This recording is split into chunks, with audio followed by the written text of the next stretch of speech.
Hi everybody, and welcome to this webinar on comparative education. I'm Sharon Parkinson. I'm a Publishing Development Manager and co-host representing Emerald Publishing. So this webinar has been developed in partnership between the International Higher Education Teaching and Learning Association, or HETL as it is known, and with Emerald Publishing.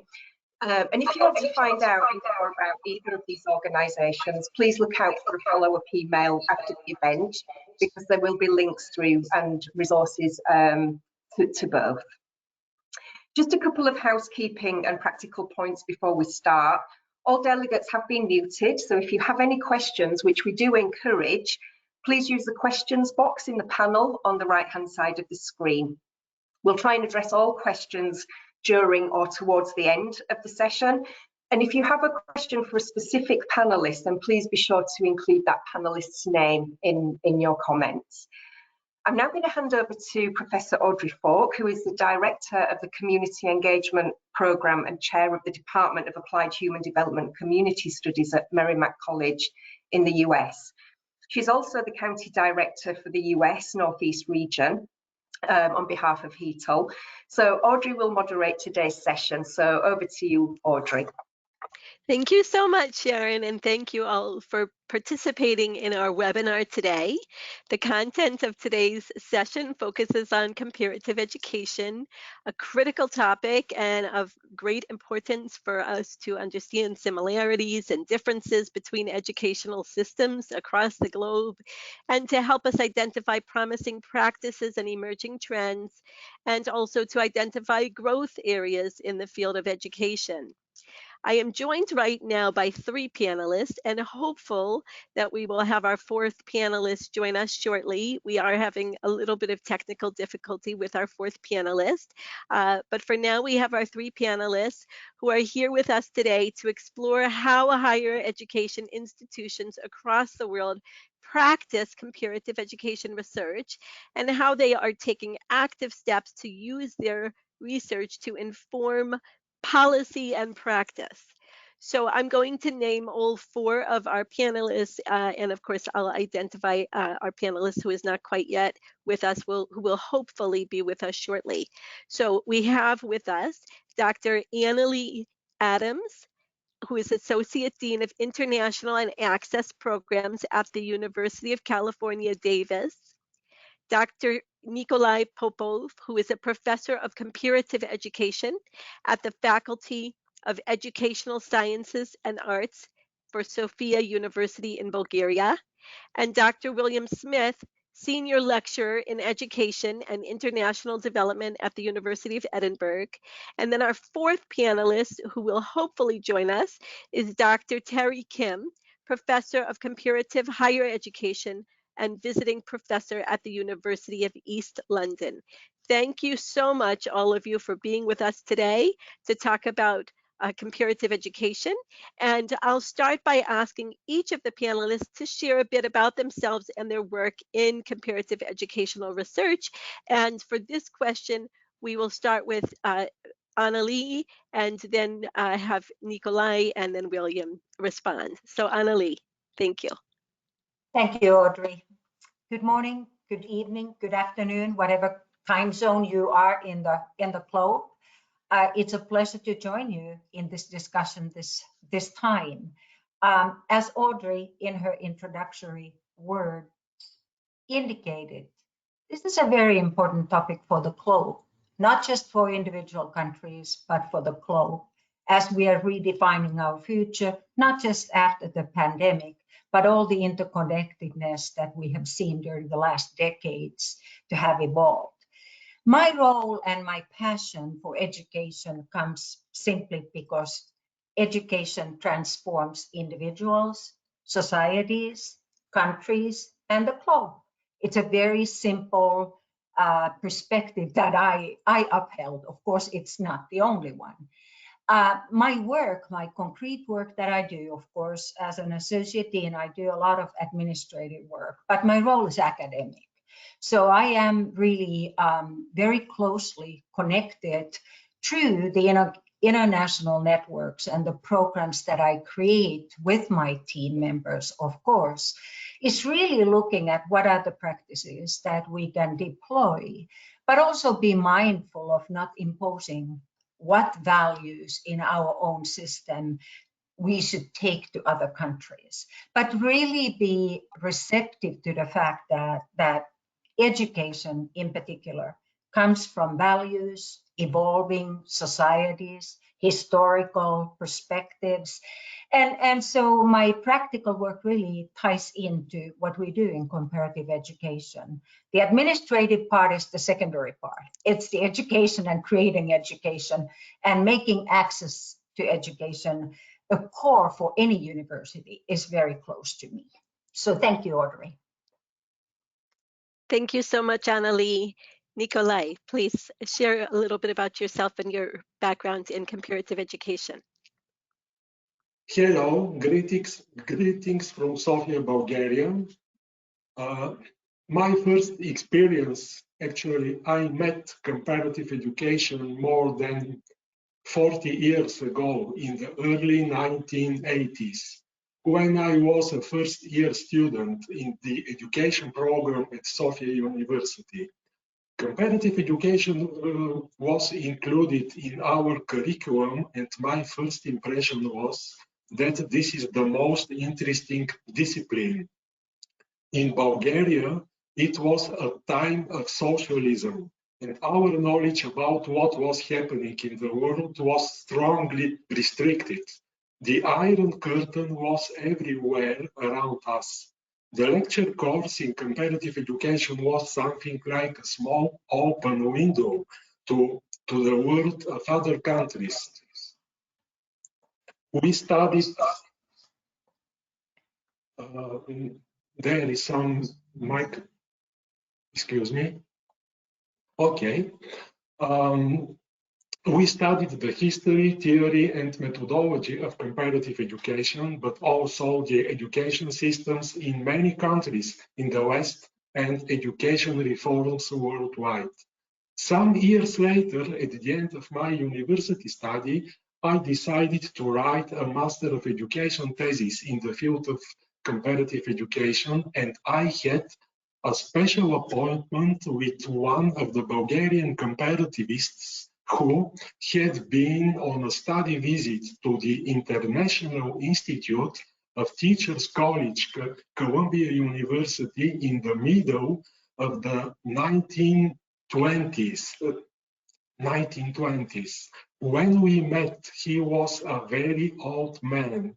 My first question to him was about where his interest in comparative education came from, and I still remember how he told me, "Young man, comparative education was my first love with science." He didn't mention words like interest, challenge, career. He said love. After a very interesting conversation with him, I then decided to join the wonderful world of comparative education. Over the past 40 years, I have been working in the field of comparative education. My 2 doctoral degrees were in the field of comparative education, and all my academic positions were in the field of comparative education. Regarding this webinar, I decided to join it because it is always interesting to see what colleagues from other countries do, what they think, and what their priorities are. Comparative education is a very intensive, innovative, very flexible field, and we can only benefit from sharing opinions. Thank you. Wonderful. Thank you so much, Nikolai, and it's wonderful to hear that passion for the work.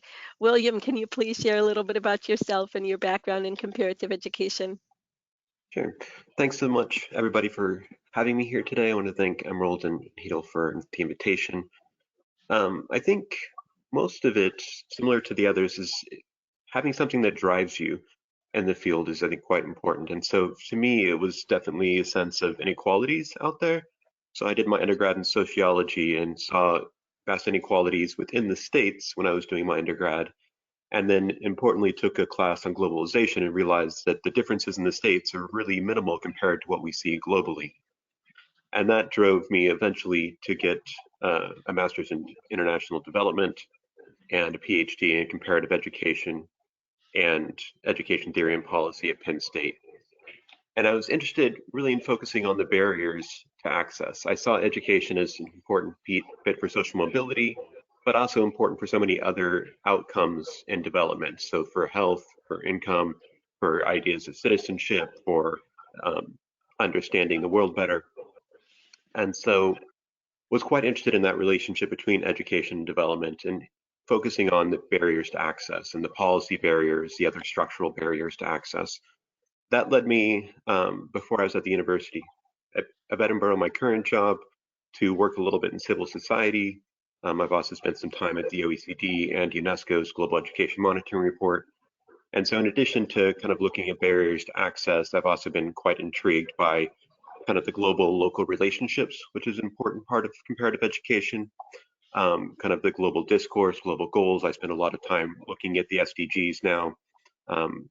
I was at the GEM report for the first 4 years following the SDGs, so quite interested in how global discourses are done and how they're translated at the local level. So yeah, I'm looking forward to a good discussion. Wonderful. Thank you so much. Excuse me. So all of you have hit on a number of different benefits and positive attributes of comparative education, and some of the things that I've noted during your introductory remarks already are just the global perspective, of course, and with that global perspective, some understanding of equity issues and access issues as they pertain locally and globally, and certainly historically, and then in our present day, and how we can use those issues to affect policy changes and ultimately use those issues for, as Annalie said, social transformation. So really wonderful points and ideas that you've all raised already just in your introductions. I'm going to turn to our first question, which is, comparative education can help bring about positive change and can bring positive solutions to educational problems. What do you see as being the greatest benefit or benefits of comparative education? And I see that Terry Kim has joined us. Terry, if you'd like to give a brief introduction and try to respond to this first question, that would be wonderful. Thank you very much, Audrey. Sorry for my delay in the technical problem. Well, going directly to your first question, I think it is important to recognize that comparison is not a method or even an academic technique. Rather, I think it's a discursive strategy. As Benedict Anderson pointed out, good comparison often come from the experience of strangeness and absences. And comparative education is conventionally understood as studying the differences between the educational systems of different nation states with a virtue of usefulness for end users. And the centrality of nation states in comparative education, namely methodological nationalism, still widely accepted to compare the education systems and policies of different nation states, with a goal of identifying best practices and promoting educational development. That is a typical rationale for comparative research, commissioned by many international agencies, think tanks, and many national governments still. But behind this approach, there is an underlying assumption that each nation state has a unique culture and history, and in the legacy of romantic nationalism and the advocacy of state-led education in ameliorative developmentalism. So I think there is the long-standing banal assumption that has been the purpose of comparative education research should be robust and relevant for policy formulation and policy delivery. And there is element of contradiction in the purpose of doing comparative education. One is for epistemic enlightenment, and the other is for common goals and idealism, such as excellence, equality, and justice, especially for social justice. So I call the former an epistemic problem finding comparative education that enables us to see a riddle or a paradox not previously thought of by anyone else. And the latter I call a real-world problem-solving comparative education that are of policy interest and relevant to administrators and serving what Robert Cowen called the straitjacket of normal puzzle comparative education. As a comparative educationist committed to liberal education and epistemic enlightenment, I am getting tired of this typical assumption of doing comparative education ultimately for its usefulness for end users only.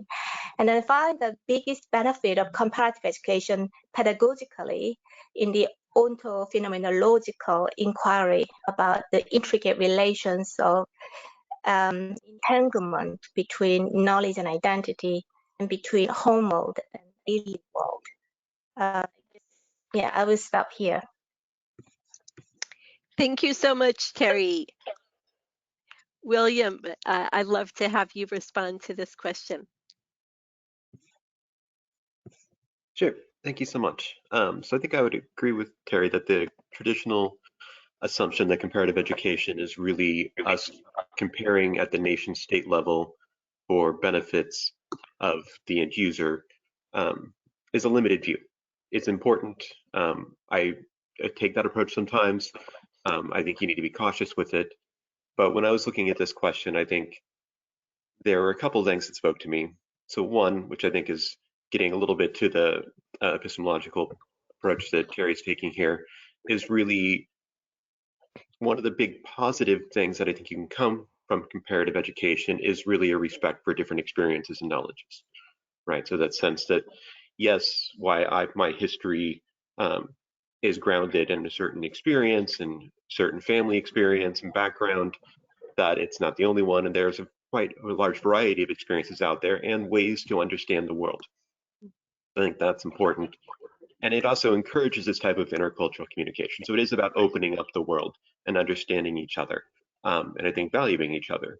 I think that's quite important. And for me, the other thing that comparative education can do is it really highlights the importance of context, right? So comparative education oftentimes mistakenly leads to a bunch of copying and pasting policies across different contexts. And I think what we do need to look at more, and I think what comparative education can do, is highlight the importance of context where we have the same policy or initiative that behaves differently in different contexts, and it gets us to asking why. Why is it differently here? You know, what part of the system influences this policy differently? Why isn't this policy working in the same way, behaving in the same way in this context? So I think that's interesting. And on the flip side, I think an interesting question is about the times, and I think it's often, but the times where a policy actually looks similar in these different contexts. So oftentimes neo-institutionalism would talk about this as isomorphism. So when and where, but when we talk about that, also thinking about, well, why and who might benefit from that, I think is quite important. So I think one of the things I can see from comparative education isn't necessarily the cookie cutter, let's take a policy and place it somewhere else.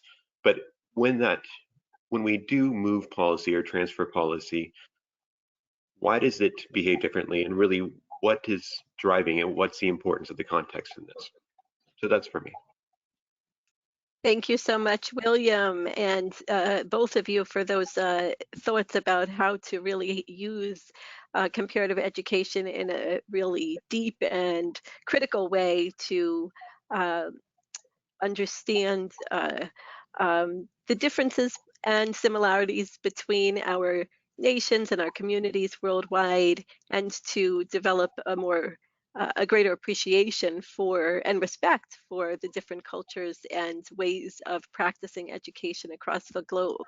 Nicolai, I'd like to give you an opportunity to respond to this question about the benefits of comparative education. Thank you. Comparative education has different forms of existence. For example, the first form is the academic form. I mean comparative education as a field of teaching at colleges and universities. Comparative education as a teaching discipline or an interdisciplinary topic or a master program of comparative education. The second form is the scientific form. I mean any kind of theoretical or empirical research in the field of comparative education. The third form is the education policy decision-making device. I mean comparative education used by high-ranking officials for policy decision-making. And the fourth form is international education large-scale comparisons form. I mean international studies like PEARLS, PISA, TIMSS, and others. These different forms of existence of comparative education have different content, different aims, different methods and different applications, and different benefits. I will say just some words about the benefit of the academic form. We can comparative education at colleges and as a teaching field. We can, of course, furnish our students with knowledge on education systems abroad and factors that determine their development, and can also provide them with comparative data, comparable data on education in other countries, or give even results of comparative studies that would be interesting to them, or even teach them how to perform comparative studies. But in my opinion, the greatest benefit of the academic form, of the academic comparative education form, is to help students create comparative thinking, making and improving a comparative mind, forming a need to comparatively approach to education facts or any education problems. Thank you. Thank you so much, Nicolai. Annalie, can you please share your thoughts? Sure, thank you, Audrey. I wonder how to summarize the eloquent statements that my colleagues have made, but I tried to aim for a very simplified version of this that resonates with me. And I would like to follow Nicolai's words about the value of educating the students to think differently, perhaps comparatively. And I take us back to the fact that, of course, science, we all aim for objectivity. That's our key principle in all sciences. What's really interesting about education per se is that it has factors from politics, history, society, cultural values that all stem into education policy. That policy then permeates to all levels of institutions that practice education, whether it's a state, whether it's a municipality, school board, higher education, university, et cetera, they permeate those values, the political decision-making, all that funnels through all the levels. So when we think about science and objectivity, we can get data from very strict scientific practices, but how are those factors played into the decisions that are being made to inform policy or academia or how we educate our future generations? I think that that's where we circle back to the comments that have been made earlier, but in a very simplified manner. We all have the privilege to help our students to think, how did their education system in whatever country they are in on the globe, how did it evolve to be what it is today? And how does that potentially grow into something different in the future? And how much do those values still regulate how and where the future is? So thank you. Thank you so much, Annalie. That was a wonderful conclusion to that question. And I think it kind of moves us forward to the next question, which is about the application of comparative education to teachers and students and classrooms. And I know some of you made a comment, well, it's not just about that, and clearly that's the case. But also many of you spoke about how important it is for our students to be learning the approaches of comparative education, both for helping for themselves, a greater cultural and international perspective, for helping their students to have that perspective, and also for being able to use data to inform policy and to inform practice. And I'm wondering what you feel are some of the best ways that you and others who are faculty and folks doing comparative education research, scholars, how can we use this to really make a difference in classrooms and in schools and in education? I will let Nikolai take this one first.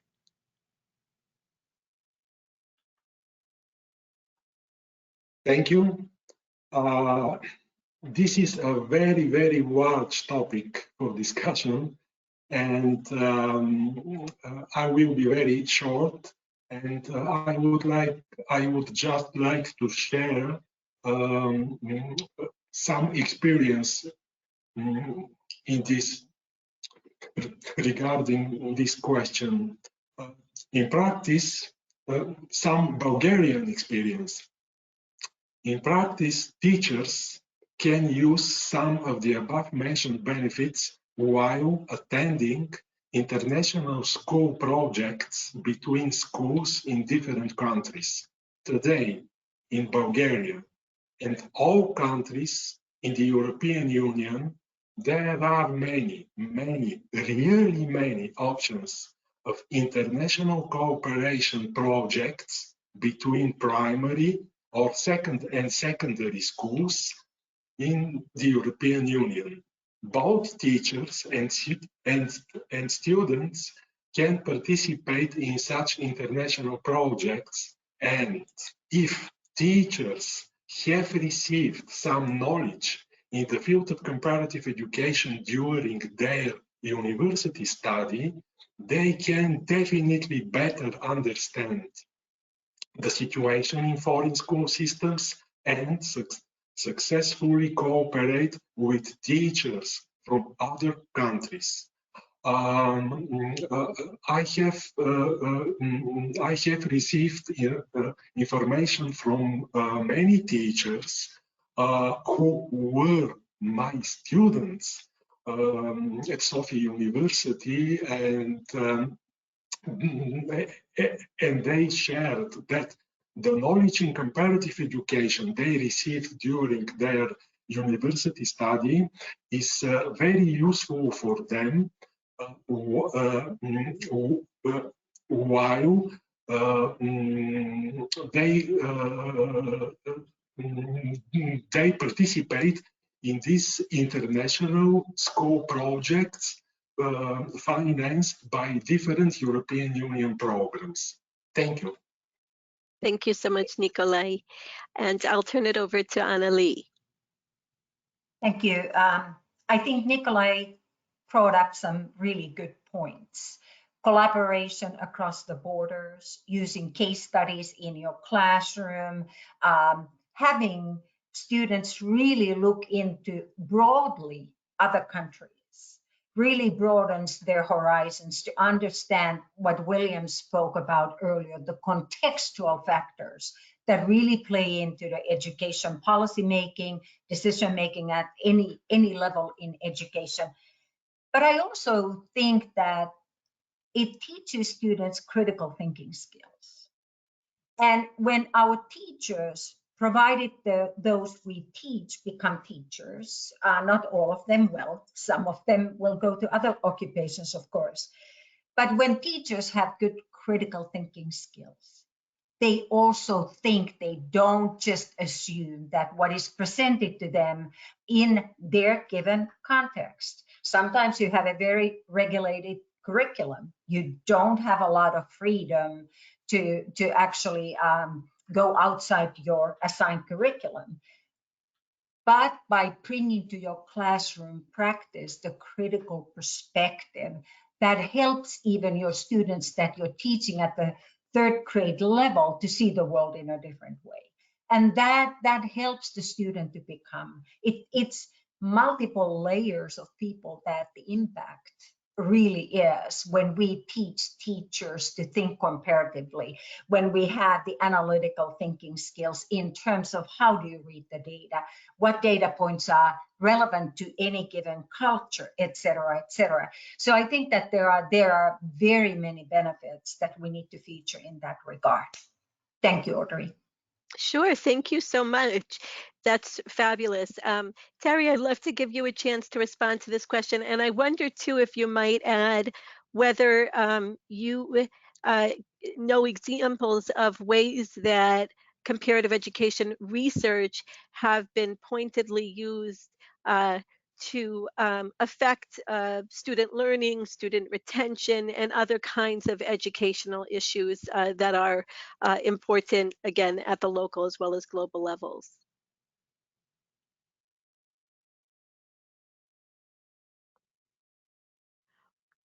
Oh, we're not hearing you, however, Terry. No, so sorry. Maybe we should skip to William for now.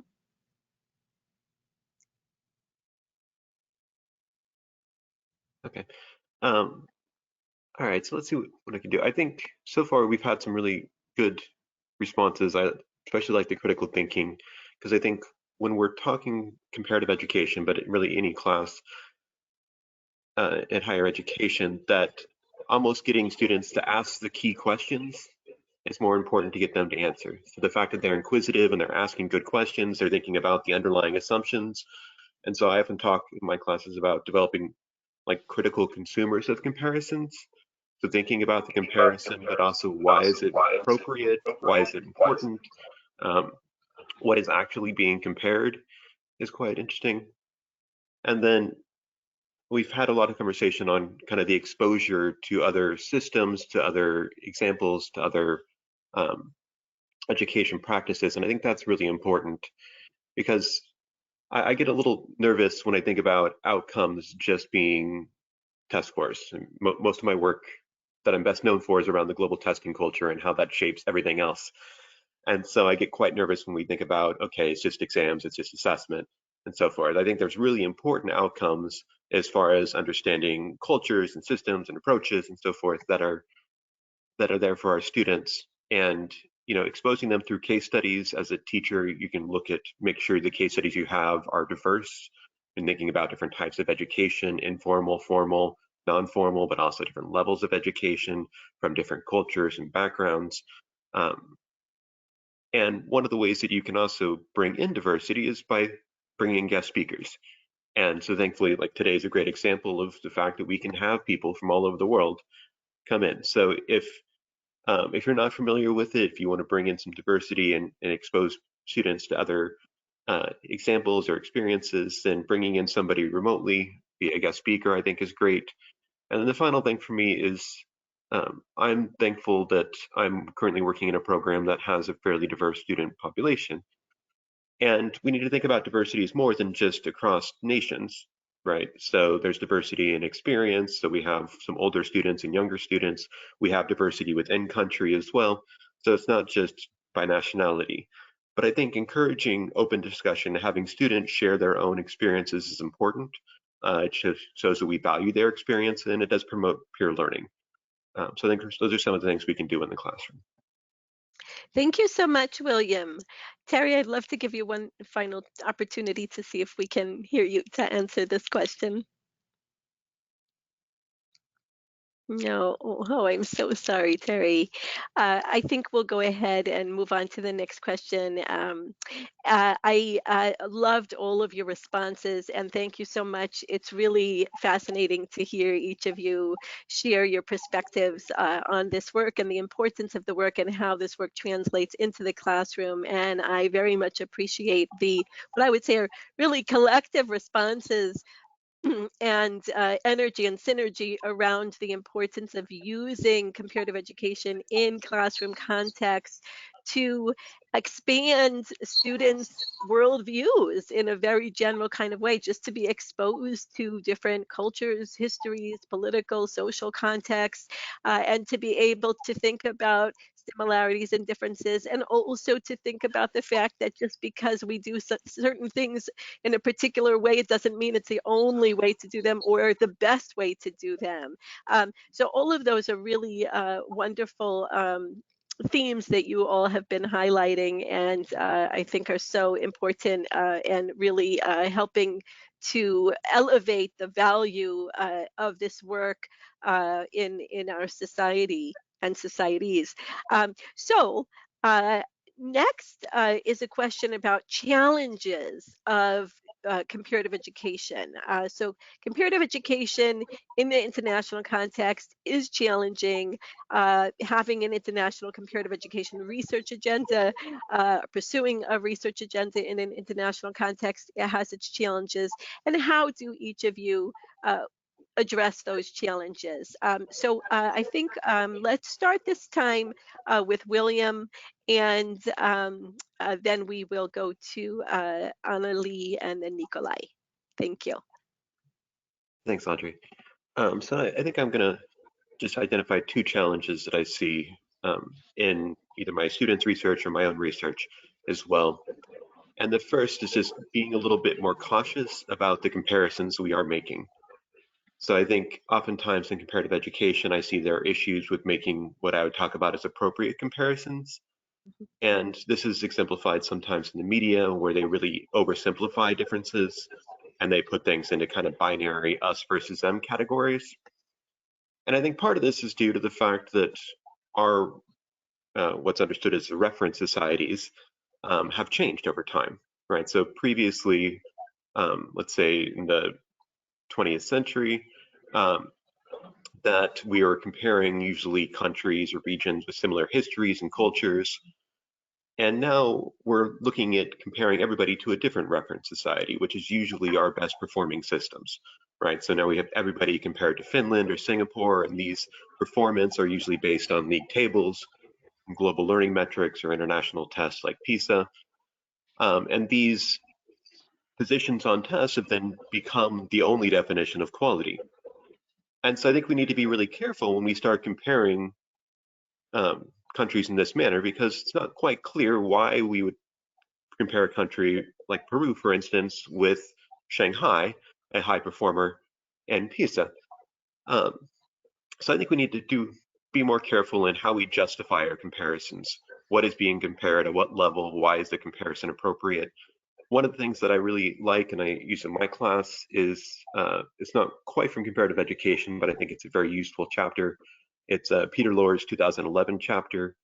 The chapter is called Methodology of Comparative Studies, and he talks through really a couple of different designs for comparison, a most simple design, a most different design, and these are fairly intuitive designs, but trying to really isolate what we want to compare within our studies is important.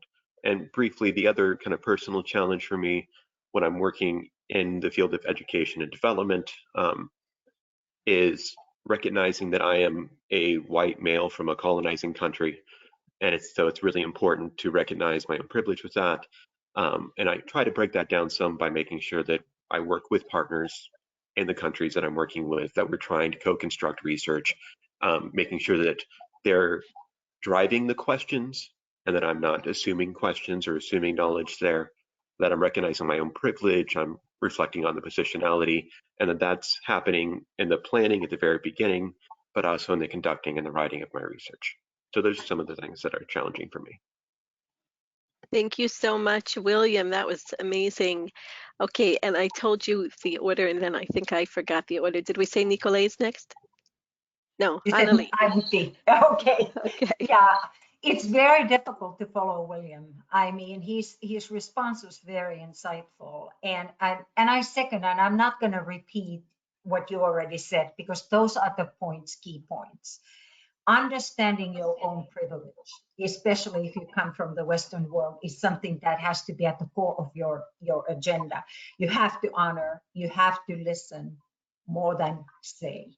That's very critical in the formulation phase of your research. If you're talking about your own, if you're instructing your students to conduct research, that is equally important to highlight that critical concept. I saw William's words so resonated with me.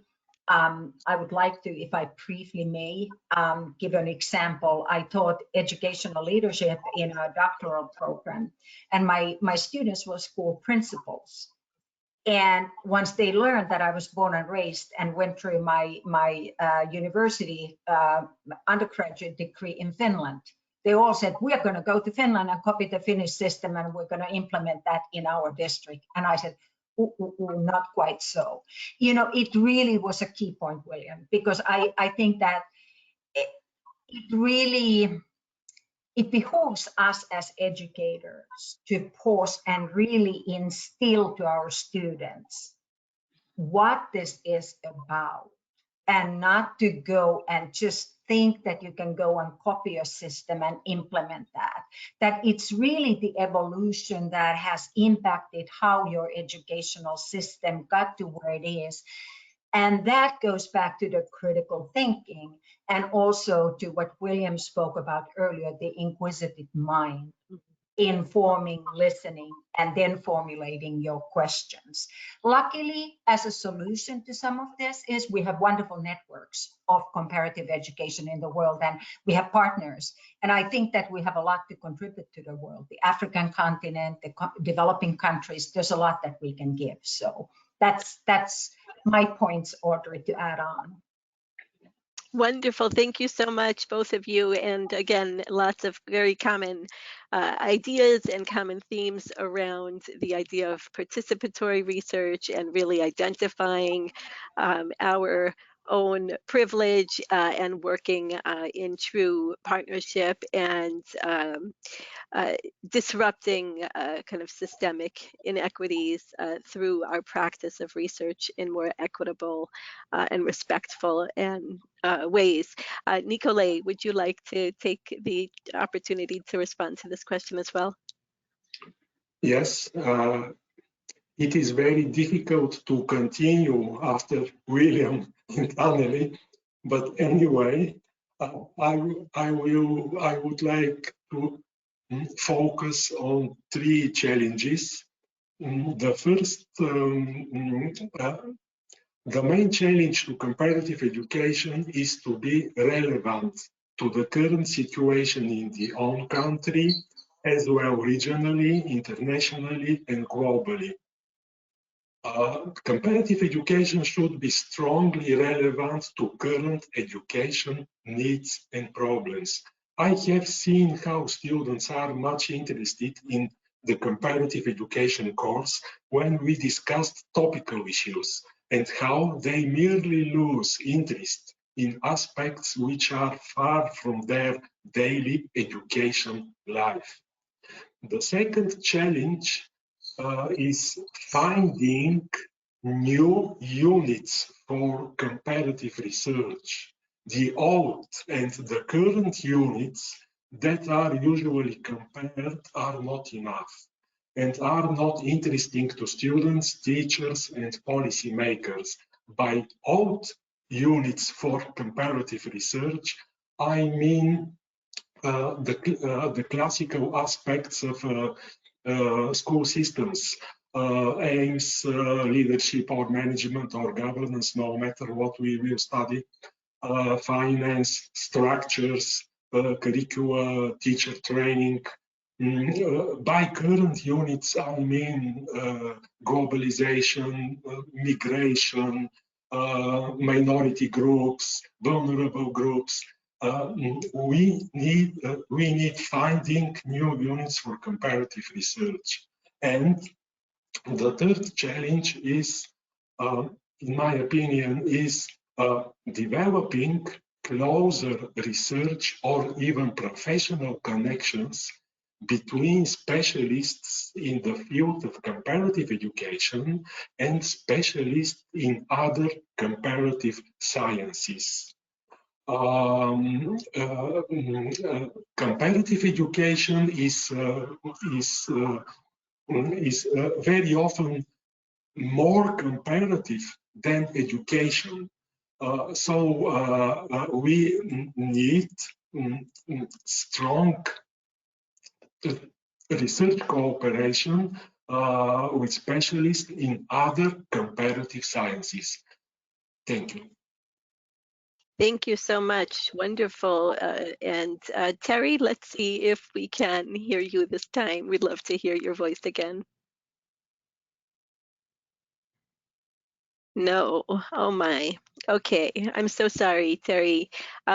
Nikolai, thank you for your comments in regard to challenges, and I think your points about the meaningfulness and the relevance of the work we're doing is spot on. And identification of where do we go from here, I think, is kind of what you're getting at, and that is also the next question. So that's a good segue. We are getting tight on time, and we do want to have at least a few minutes for those who are listening to us today to share in the chat questions they may have. So I'm going to encourage folks who do have questions to start putting them in the chat so they'll be ready in a moment or two. And I will invite our presenters to each say just a very quick word to our final question before we open it up to our participants, and that's the question of where we're headed. So how do you see comparative education evolving? What are some notable trends that you're seeing in the field of comparative education? And again, we're going to try to keep these responses relatively brief. Annalie, would you like to share first? Thank you very much, Audrey. Obviously, things that resonate with my heart are things that are close to what I've done in the past. I think that if I think on a global level, for example, developing teachers is critically important. I don't think that that should go away. Teacher development, new leader development, that should continue to be on the agenda, because that's where the future is going to rely on. And instilling them with the best practices and best research methodologies and ongoing tools is critically important. I think that an area that I am particularly interested in seeing how that moves forward is really the sort of global perspective, how to help developing countries. United Nations Sustainability Goals call for quality education for all. So it's been spelled out. It's not my novel concept, but it is something that I think is so conceptual at this point that it's being done. But really then, how does that pertain to your particular institution and to your teacher education,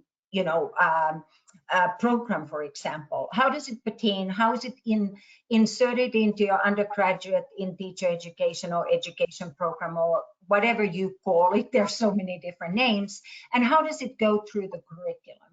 What is the red string that ties in these comparative perspectives in your academic curriculum is very important and interesting to me, how we infuse that and make sure that from the freshman year on, we have that critical thinking, analytical thinking based on sociological things that we know what's going on in the world. Because it goes back to Nikolai's key point, and this is where I'm going to close off. It's making it relevant, making it relevant to our current stage where we are. So thank you. Wonderful. Thank you so much. Nikolai?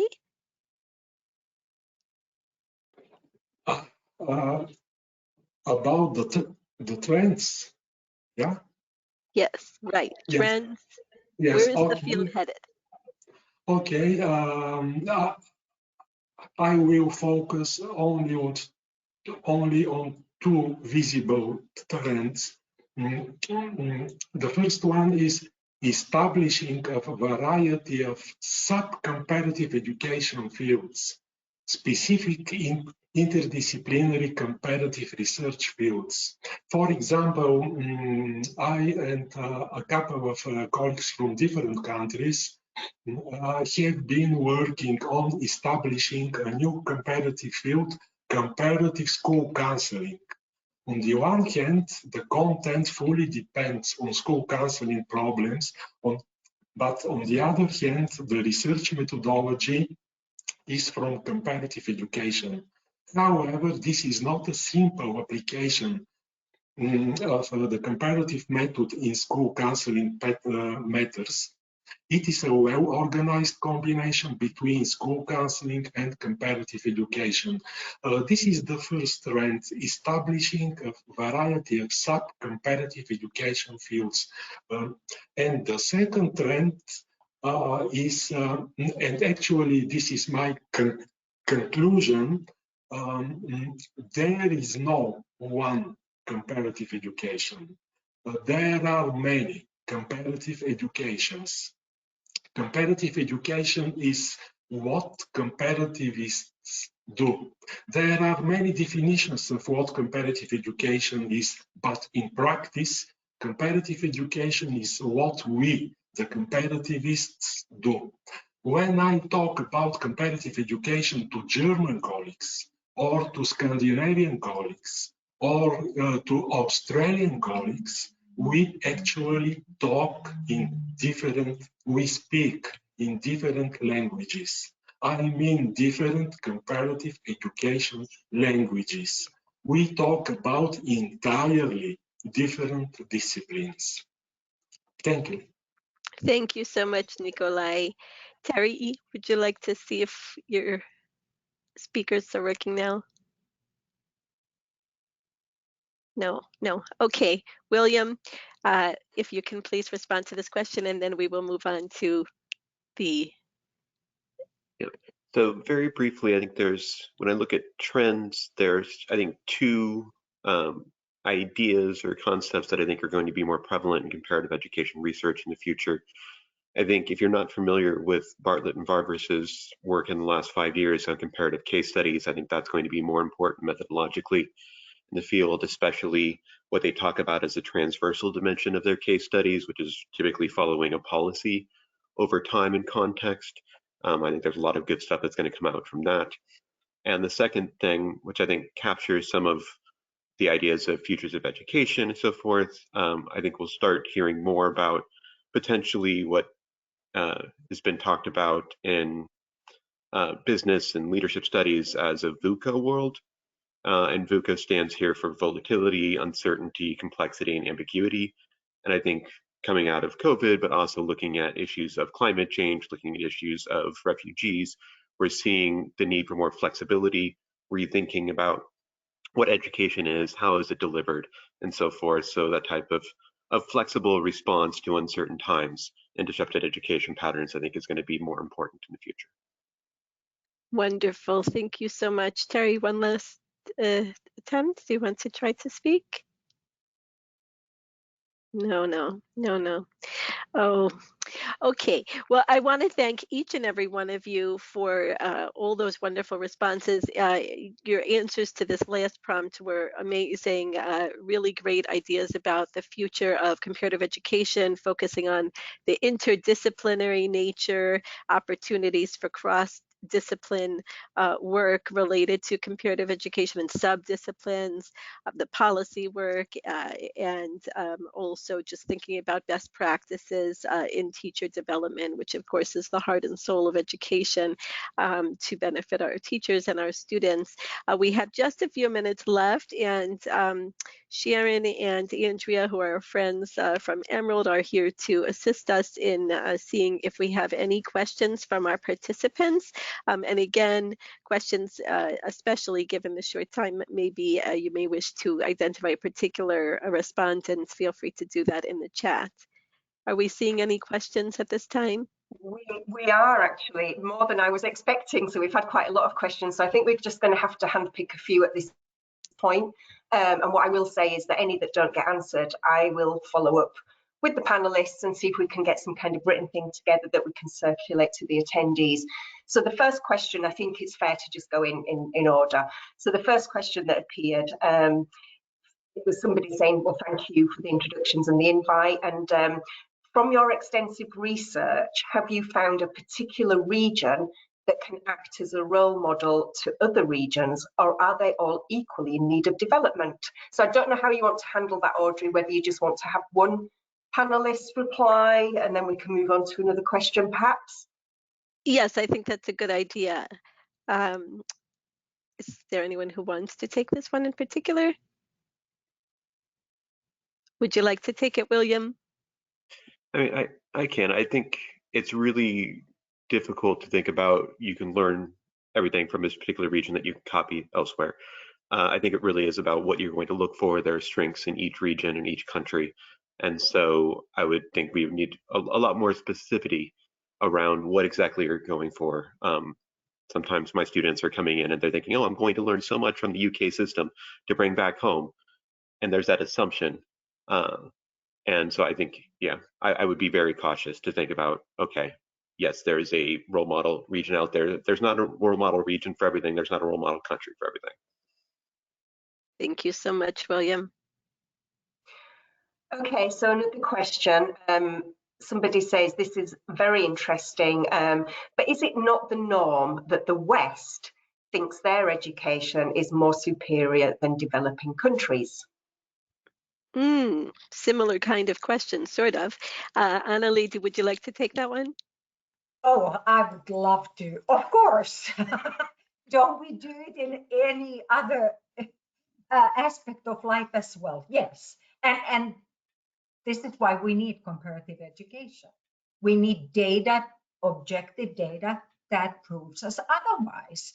It's that mindset from centuries ago, and that still carries out. And that ties back to my earlier point about cultural values and how important it is, as William also spoke to really understand the societal, the social aspect of these things. These are tied into decision making. Education is being decided upon on core values. And if we have a very, very imperialistic perspective, what do you think? And you become blind and you don't see your own deficiencies because you just think that you're so awesome. And that's where we can really bring that value to our students, to critically learn them to think critically and read data. Thank you. Good question. Thank you so much, Annalie. Sharon, do we have time for a final, or shall we conclude? Well, no. It has turned to the hour now, so I think it's probably best that we wrap up. There are lots of other questions outstanding, but like I said, we will try and address these and send out a kind of follow-up email for the attendees so that at least all their questions have been addressed in some way or another. Wonderful. Well, I would love to thank you, Sharon. We're grateful to Emerald and to HETL for sponsoring this session, and grateful to all of our panelists for their really insightful responses and for just participating and sharing their wisdom and expertise with us. Thank you, everybody. Thank you and goodbye. Thank you. Thank you. Goodbye. Goodbye.